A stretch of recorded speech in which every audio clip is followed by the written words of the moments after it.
not mine. Imagine if you're embracing somebody that in that moment, what if you didn't have them? What if they weren't there? As you embrace this person, imagine they weren't there. Like actually go to that place. What if they weren't there? What if you're hugging somebody else? Go to that place, let it hit you in the chest, and then remind yourself they are here. How would you hold them? How would you say goodbye? Right? Hi, and welcome to Helping People Perform, the podcast that gives you fascinating insights into those people whose chosen vocation is to help others perform at their best. From consultants to teachers, sports coaches to financial advisors, all of my guests share a passion for getting the most out of individuals, teams, and organisations. Enjoy the episode. Hi everybody, and welcome to another episode of Helping People Perform, where I'm talking to some amazing people whose chosen vocation in life is to help others perform at their best. Delighted to be joined today all the way from California in the States. We have personal trainer and confidence coach. Welcome to the show today, Jeremy D. Murphy. How you doing, Paul? Thanks for having me. Absolute pleasure. I'm really looking forward to this. When you first got in touch, you told me a little bit about yourself and what you do, and I was really intrigued. And I think a big part of that is the background story and where you've come from to get to where you are today. So tell us a bit about yourself. What got you to where you are today, Jeremy? Yeah, well, that's a big question. So I'm going to try to answer it as succinctly as possible, as it relates to, as I think it'll relate to your audience. But yes, thanks for having me on. I'm a personal trainer and confidence coach. Most of my coaching aspect is working with men in particular, and maybe we'll circle around to that as to what and why.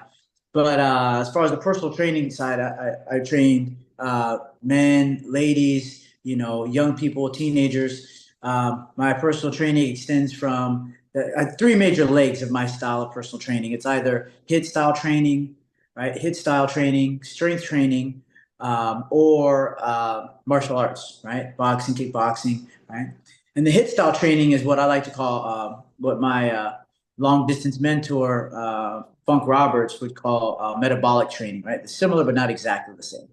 So anyway, I want to shout out to Funk Roberts. So yeah, but as far as I got started, so it's actually kind of a neat story. I got started. I got started. So I have a background in martial arts. I've been doing Shotokan karate. I started Shotokan karate in 2001 in college, and then from there, I started doing point sparring, like tournament fighting, and I started doing well. And from there, I went to kind of like amateur full contact fighting, amateur kickboxing, into amateur MMA, into professional MMA, right? So now I haven't fought professionally in the last. It's been a while since 2017, but believe it or not, it's still on my mind. Right. But I'm saying all that to say that fitness and martial arts has been a large part of my life. Before I got into martial arts, I participated in virtually every sport I can get my hands on. In high school and growing up, track and field, a little bit of basketball, a lot of bit of basketball actually, wrestling. Those are the kinds of things that I really enjoy doing. So, always been a big time athlete. Never been like the best athlete, but I always love sports. And so, as far as to answer your question, as far as how I got started in personal training, I remember the year was something like 2007, 2008 ish. And by that time, I was already doing amateur kickboxing. And at the same time, I was working like a regular 9 to 5, right? I was working, I think it was at a bank at that time. What was Washington Mutual, which got bought by Chase several years ago. And, I always knew 9 to 5 kind of work wasn't my kind of work. I'm not a kind of person that can sit still for very long. Like I can do this because I enjoy, conversating with people, but I can't like sit still at a desk. I'm not that kind of person. So I was in between jobs, right? I think they had laid us off, something like that. So I got laid off, and I was in between jobs. I was trying to find something. In spite of having a degree at that time, the market was crashing, so it's hard to find decent work. And I remember I was going into my chiropractor. We were able to work out a deal, and he would kind of put me together in between training, in between fights. And he asked me one day, "Hey, Jeremy, how's it going?" And his name is Dr. Najad. He's in this area where I live in Newark, Union City. And he said, "Jeremy, how's it going?" And I said, "Oh, actually, Doc, not that good. Kind of in between jobs, don't know what to do." And actually getting into personal training was actually his idea. He said to me, he Right. said, you should do personal training. And at that time, I thought personal trainers were just meatheads, they just Right. ran around and, were like cavemen, right? He's like, no, no, you'd be good at it. People will listen to you. You're in shape. And in time, I thought, well, nothing else is working, so I might as well try it. And then, Right. I got a kind of like a quick weekend certification. I applied for some jobs. I ended up at a place called LA Boxing, which is no longer in existence, in a town called Walnut Creek. And that was great because I could do personal training and I could also do boxing, kickboxing classes. So that was kind of like perfect. So I was kind of doing that already at the places that I was training for my fighting. So I just took kind of what I learned, what I picked up, I applied it, and then I built up my classes, built up my personal training clientele, built up my style of training, and the rest, as they say, is history. Oh, Yes, sir. wonderful. Yeah, That's fantastic. yeah, And I've got a couple of questions, written a couple of things down there. So, HIT, yeah. for people who aren't familiar with the term, we're talking about high impact intensity training. Is that right? Is that Yeah, yeah. Hit training is like high intensity training, but yeah, similar to like metabolic training. Yeah, getting yeah, getting the heart rate up. yeah, fantastic. And Hmm. in terms of, do you remember back, or do you have any thoughts as to what got you into the world of fitness and sport, and what attracted you to that in as you grew up? Was it the participation? Was it the competition? Why were you so involved in sport throughout your life? Yeah, great question. It was because I was competing in at that time in tournament fighting, in tournament karate tournaments, and even though they weren't full contact, they were pretty competitive. At least I thought so at that time. So I was trying to figure out ways to get the leg up. So I'd pick up magazines and I'd read about fitness stuff, what different MMA fighters are doing in order to get more power, to get faster, to have more agility, to build up their endurance. I'd pick up these books. I'd pick up like Black Belt Magazine, for example, or I'd pick up, some of these other sports magazines that I could get my hands on. If GSP was on the cover of a big magazine, I'd grab it. If Lyoto Machida is on the cover, Anderson Silva, all these kind of old school fighters. If Right. these are guys who are on the covers of these kinds of things, I'd pick it up and I'd try to find out what their training regimen was, and I try to emulate it so I can Right. get an edge on what I was doing. Yeah. Yeah. Yeah, so taking that inspiration from those people that you emulate, and you want to follow in their footsteps in some ways. Yeah. Yeah, that's Yeah. exactly right. That's exactly right. Brilliant. Yeah. So tell us a bit more then about what you do today in terms of who you help and how you help them. So now I do personal training under my own brand. The brand is officially Fire Fitness, and I'm in the process of changing the name to a broader umbrella, which is JDM, my initials, Right. JDM Coaching and Training. And the concept behind JDM Coaching and Training is to is to give myself basically essentially the freedom to do either personal training, confidence coaching, and in some cases do both. There's a Right. handful of people that I with which I do both at the same time. And I think Mm. if I'm being completely honest, I think that's I don't want to say like the future of coaching because that might be a mouthful, but I think that's a place where coaching and counseling and therapy is really kind of missing the boat. Right. Is putting people in a physical environment, allowing them to be physical, and then encouraging them to kind of get in touch with the things that they're struggling with, the things that are bothering them, the things that are challenging to them. And I say that because as a personal trainer, one of the things that made me want to become a confidence coach is I found some of my most kind of impactful, in depth, and interesting conversations with people while we're in the gym. And these are like high level people, because Yeah. most of the area that I work is some of the highest level people operating in not only in the industry but also in the world, right? So I work in the Silicon Valley area. Mm. So I found myself having conversations with people that were not even work related, typically more typically related to how they see themselves, how they were relating to their partners, their loved ones, how they're relating to their kids. And me, these people are all, by conventional ideas more successful than myself, right? So there was no misunderstanding there in terms of kind of like in terms of that hierarchy and that Mm. lens. But I believe, and I had a chance to get some reflection from people that I respect that I've also trained with. But what I believed happened was because of my something very interesting, because of my classical, to an extent, classical training as a traditional martial artist in Shotokan karate, and also my real world training as far as being a professional MMA fighter.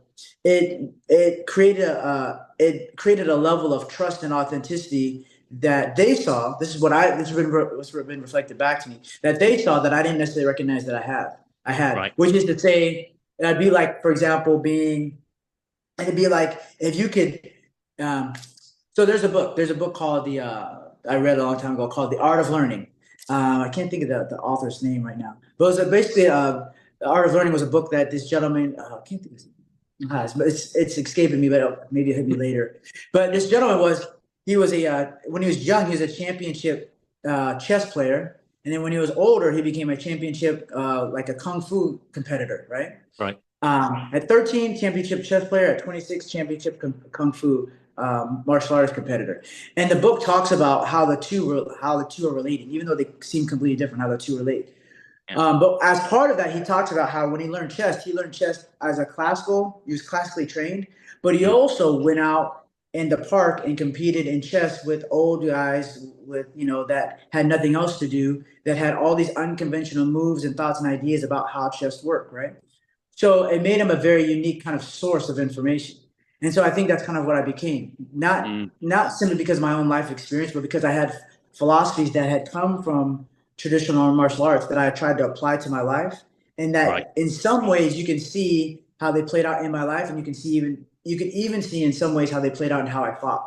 And I think people they had a they had a respect for that, and I gave them. I like to believe I gave them a unique perspective, and I just shared. I wasn't coaching in terms of like you should do this. I just Mm. shared what I was saying out of what they were saying. I would reflect it back to them, and I would share my thoughts on it, my perspective, my experience with that, and I'd let them run with it. And over Right. time, it seemed as though they got a lot of benefit out of that. They got a lot of a lot of positive like results from Yeah. some of the things that we talked about. Yeah. Yeah. Oh, it's fantastic. And one of the Mhm. things I've written down here, the element of confidence, even when you've got people who are conventionally, as you say, or outwardly very successful. I think Right. generally everybody has an element of confidence lacking in their life, be it, Right. from a physical side, maybe they're comparing themselves against a competitor or somebody else who's in their industry. And I love Right. that because the other bit that it first attracted me when you reached out, I was just like, on reflection, the best coaching and the best support that I've had has all been related to physical exercise as a part of that Mhm. approach. So Mhm. it's all, Mhm.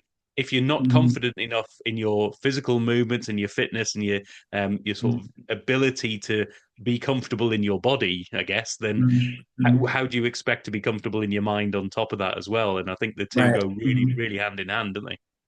Yeah. See, yeah, very much so. People we've had, and it's less so now, but for the longest time in the Western culture, we've had a disconnect between um, between these three main entities. This might get a little out there for some people, but um, it's hopefully some of they can hang with it, and if not, then not. But we've had a disconnect for the longest time between these three main entities. The way we like our spirituality, our physicality, and our mentality.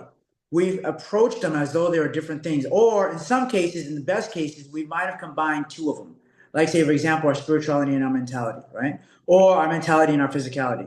But if we're being more thoughtful, we start to recognize that the three are one, which is to say how the way that one operates can affect the way that the other operates, and so on and so forth.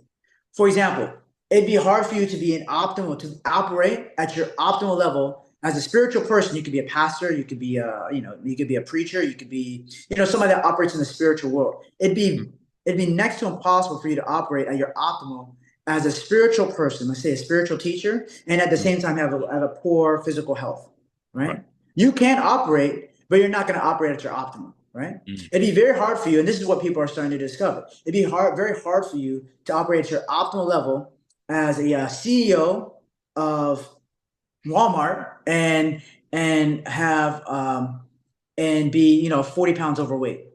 You can operate, but you will not be able to operate at your optimal level. These are Mm. things that people are starting to understand very slowly, I think. And so these are the kinds of concepts that without being too, it's kind of hard to say some things like very honestly. So you gotta have to sometimes you gotta walk people to the water.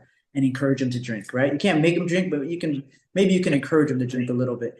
So these are the kinds of things that people are starting to understand that these are one. And once we start to understand this and operate like this, then the rest of life starts to become a little bit. Some of the other kind of challenges of life start to become less challenging, and Mm. these secrets of life start to open themselves up. What I mean by that is, let's say, for example, if you were feeling like, for example, I'll give you my own life story, right? Mm. Not too long ago, I think I shared in my story that 6 years ago, I went through a divorce, right? Now I had been always fit. I had always been in the gym, but I went through a divorce, and everything about me, my energy, the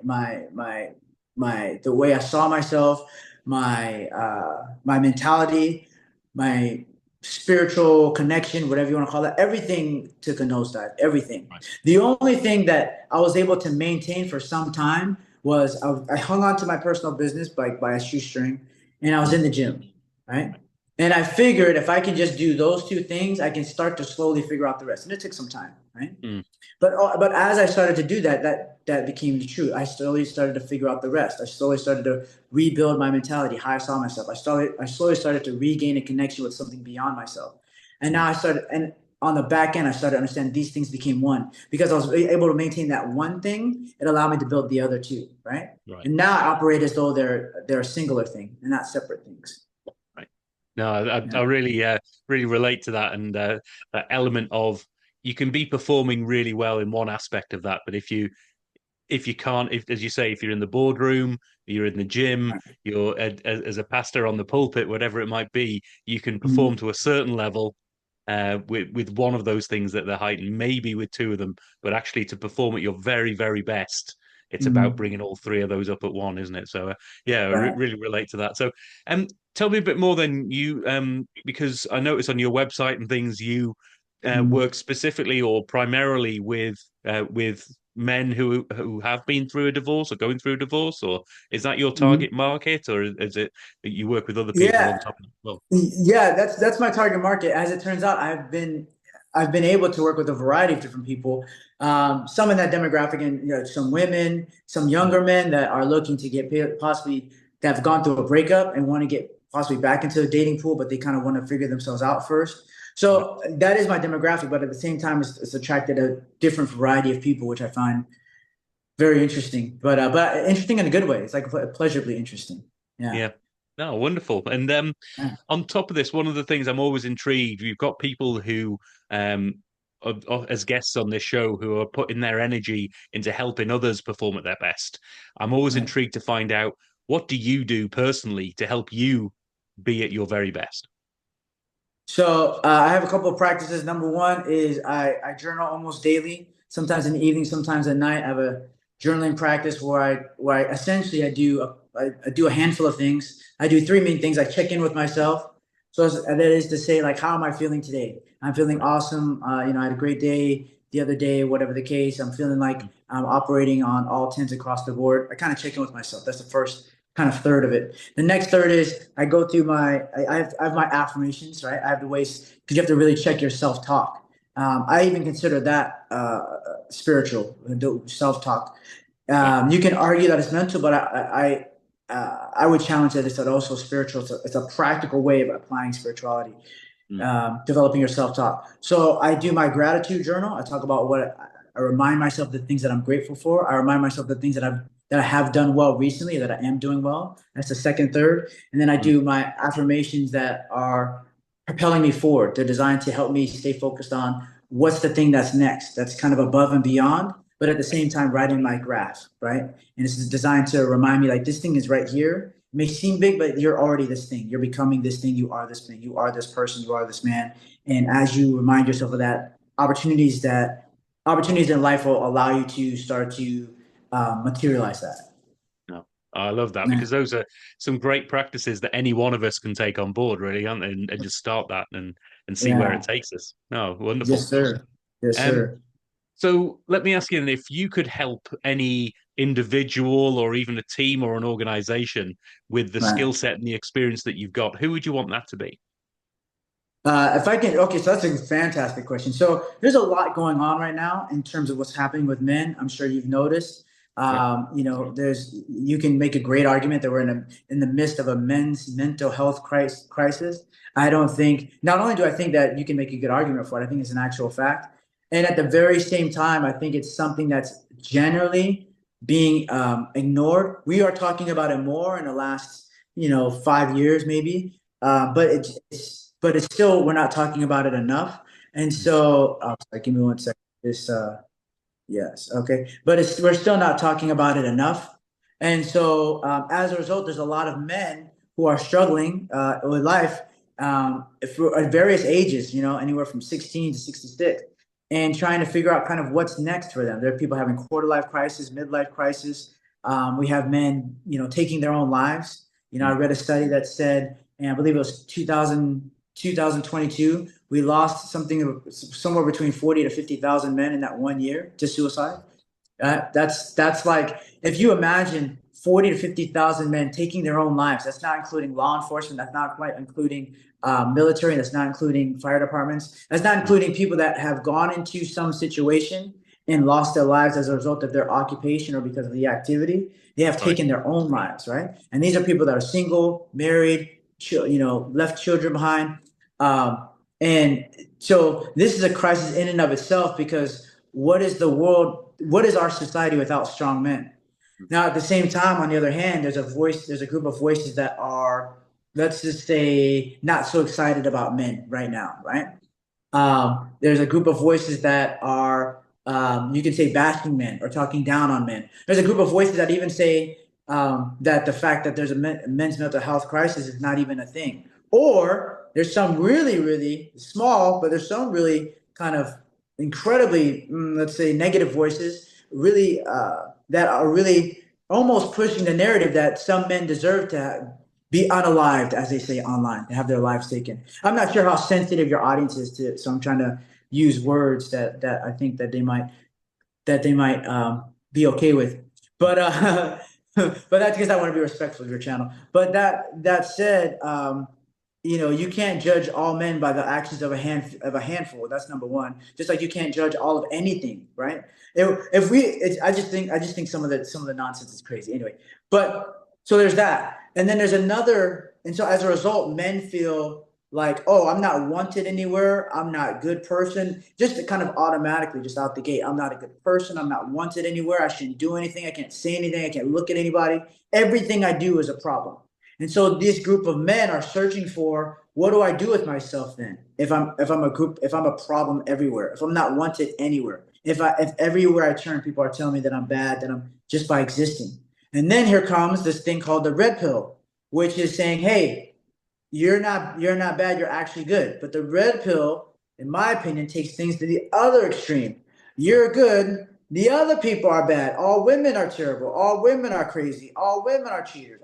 They take things to the other extreme. So now you have these two extremely loud minority, as best as I can tell, minority, but still extremely loud and extremely prevalent online voices kind of attacking each other. And you've got men like, some go this way, some feel this way, some take their own lives, some go into solitude, some, you got men kind of just doing all this other stuff. And we need to kind of, what I like to do, or what my mission is, number one, men should not be killing themselves. It's not okay that we're losing good men on a daily basis at that extent, to that number, and we haven't made it a real national crisis. It's not okay. There are men that are stepping up to do their part. I'm one of those men. That's my goal. That's my mission, be one of those men. And I say that because I know that feeling.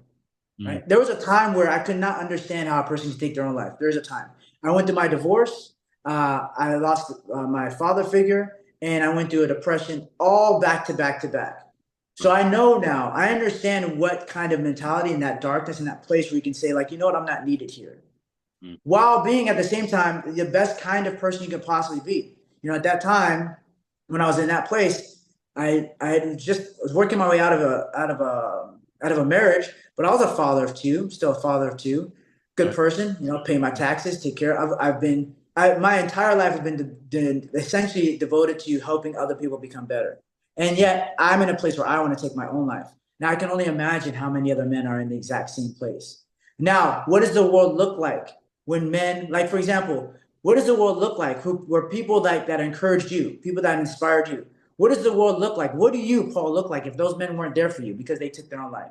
The Mm. men that were stepped up for you, the men that kind of spoke on your behalf, the men that taught you how to talk to women, how to change the oil in your car, whatever those moments were. What if they weren't there? Mm. Who would you have turned out to be? How would you have made it this far? These are the kinds of questions we got to start asking ourselves, right, as we move forward. So we got to figure out a way to give them the confidence, to give them the space, and also to give them the tools so they can save their own lives. Because it may not seem like a crisis right now, but if it keeps going the way it's going, by the time we as Westerners figure out that it is a crisis, it'll be too late. That's the problem, right? So we have to do something right now. That's part of my mission. As we do that, we try to create a space for men. One of the things that I teach, I have several tools, but one of the things that I teach that I want to share with your audience is that every man should have 5 men that they can go to at virtually any time for virtually anything. I've said this many times on my platforms, right? Okay. But you should have, every man should have a ride or die, big brother, coach, mentor, and a father figure. I have all 5, right? And as you start to get better at this, curating this team of yours, I call this your fight team. Just like when I was fighting MMA, I had a whole team of people that helped me. Like I Yep. had a team, I'd have my team within the team that helped me get ready for fights. It's the same concept. You have all your friends, all your associates, whatever, but within that, you have a solid 5 within your circle that are like your precious circle. These are your real folks, right? Each one has a different function, right? Your ride or die is a person where if there's something that you have to do, maybe you got to get your hands a little dirty, they're there, right? No questions asked, like they're just on it. Have you ever Right. seen that movie? Have you ever seen that movie called The Town with Ben No. Affleck, Jeremy Renner? That's just No. it's fairly popular. So there's a Yeah. movie called The Town. Ben Affleck, Jeremy Renner, right? And they're basically like lifelong childhood friend criminals. These 2 guys, right? So at some point in the story, Ben Affleck retires from the criminal life. He's kind of pulled back in. He goes to his best friend, childhood friend Jeremy Renner, and he says this. This is a perfect illustration. He says to him, he says, "Hey, I need your help. We're gonna do some bad things. We're gonna hurt some people, and we can never talk about it again." Jeremy Renner turns to him and takes a minute. He says, "Whose car are we taking?" That's your ride or die, right? Then you need a big brother, somebody who's kind of ahead of you in life who you can go to. They're going to tell you what's right next around the corner. If you're single, they're married. If you're married, they are married with their first kid, so on and so forth, right? You need a coach, somebody like myself, right? To give Mm. you this coach is like the tactician, the Captain America of your team, right? You need a mentor. Mentor is like the Professor X. Mentor is like, okay, here's the bigger picture. Here's where you want to be. Here's a view, the 30,000-foot view top down. If you want to get to where I'm getting, you need to do these steps now. You need to avoid these people. You need to get this job, get this degree, get in these spaces, right? Right. And then last but not least, your father figure. Your father figure is all of that and then some. Father figure is the one that tells you how to talk to women. Your father figure is the one that tells you that you can do it. Your father figure tells you you're strong enough because I told you you're strong enough. Your father figure is the one that tells you, yeah, that tells you, you better marry that woman. You better marry that woman. All right. Your father figure is the one that kind of like just guides you, and he has a voice, he has a distinct kind of way of speaking to you that nobody else has. Every man needs that. And if you don't have that, there are ways you can build that. And that's part of what I teach. Oh, the fight. What a fight team. So it's a great challenge for any of us out there. You know, if we got our fight team lined up and ready for us and supporting us. So that's Yes, wonderful. sir. Um, let me ask you a different question then. If you could, maybe it relates to one of those 5 people, maybe it's somebody else, but if you could Mm, sit down and have a coffee, have a drink, have a meal with somebody, one mm, person who you thought actually just by spending some time with that person, my performance is going to go even further. Who would you want that right. to be? So it's really interesting you asked that question. So I'm going to try to answer this question without getting overly emotional. So I have my biological father, and I've known my biological father my entire life. Unfortunately, the situation that I was kind of born into, we grew up apart, right? Right. So we've had a relationship. I know, and we talk very often. But the person that ended up becoming my father figure he was my fight coach actually, and he passed away in 2017. And that I miss him every day. That's Mm. the person I would have a coffee with and just want to ask him everything. what do you think about this fight? You know, if he's watching from heaven, what do you think about this fighter? I would, if there's not a whole lot that I wouldn't give up for like an hour with that guy. Just one more time. Yeah. Wonderful. And out of interest, who is that? Bit of a His shout out Pops. to. His name was Pop. Pops is a fight coach with the team AKA in San Jose. Pops Walter Carvalho, senior. He trained many fighters throughout his like 40 years of coaching, something like that. Many fighters. One of his champions, for example, is Cain Velasquez, who's I'm sure to be a Hall of Fame UFC fighter. Yeah. So I was on the tail end of Pops's legacy, and Pops took me from being like basically like a zero to a champion in like a handful of years.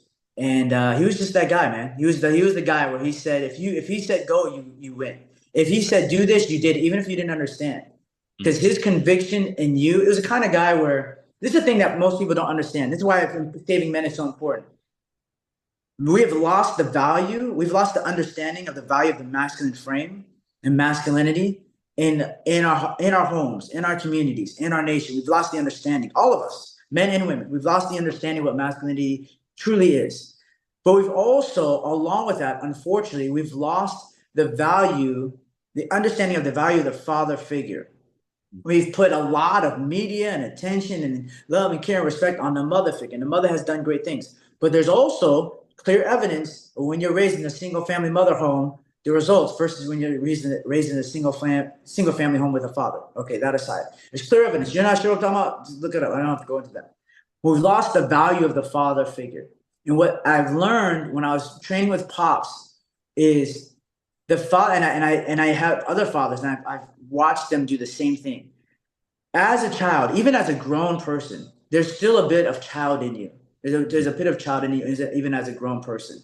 And so when you're dealing with a grown man who has, for example, has a inability to control his emotions, gets very angry, gets very excited, gets very, who can be violent, his emotions haven't been trained. He hasn't been trained how to manage his emotions and operate out in the world in a more tactical, practical manner, right? Right. He allows his emotions to get hold of him, right? The father figure is the father energy is the energy that helps you tame your emotions, but also, which is very important, but he sees you.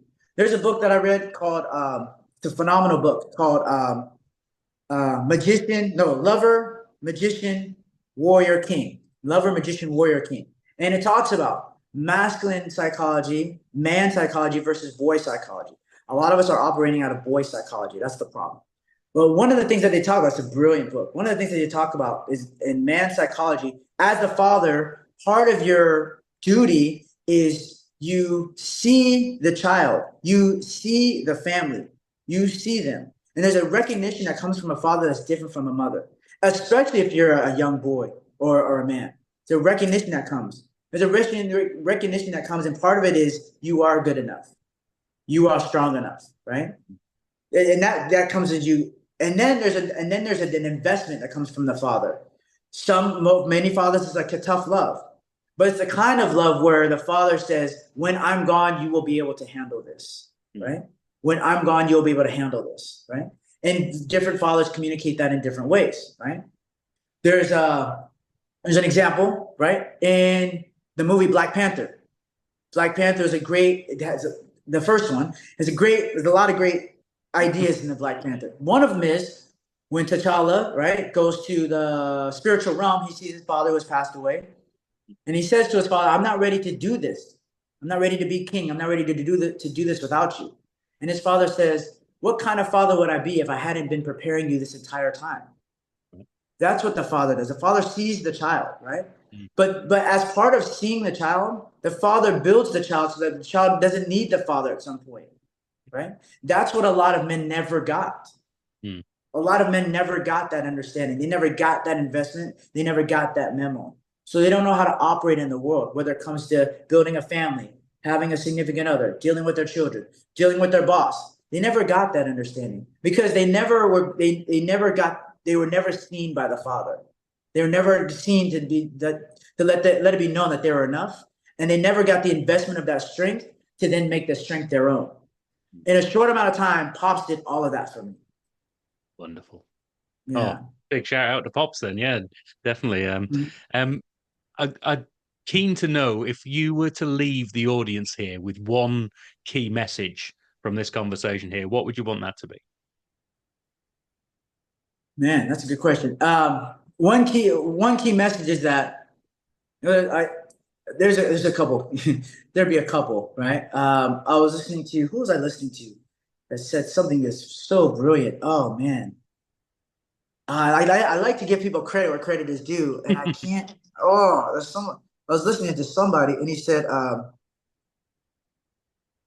"Oh, it's so good." Anyway, so there's a couple. The message number one is, um, this is not mine. I got this from somebody else. I can't remember the name. Maybe your audience will can find it for me. Um, we are all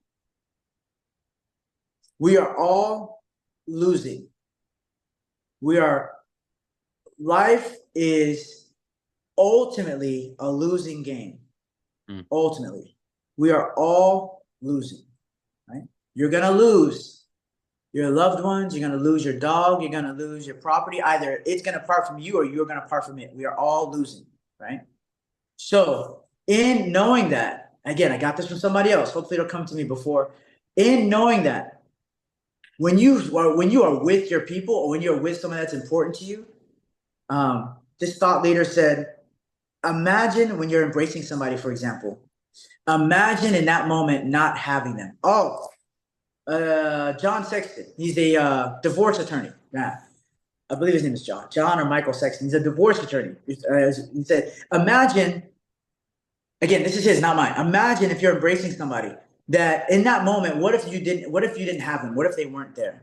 As you embrace this person, imagine they weren't there. Like actually go to that place. What if they weren't there?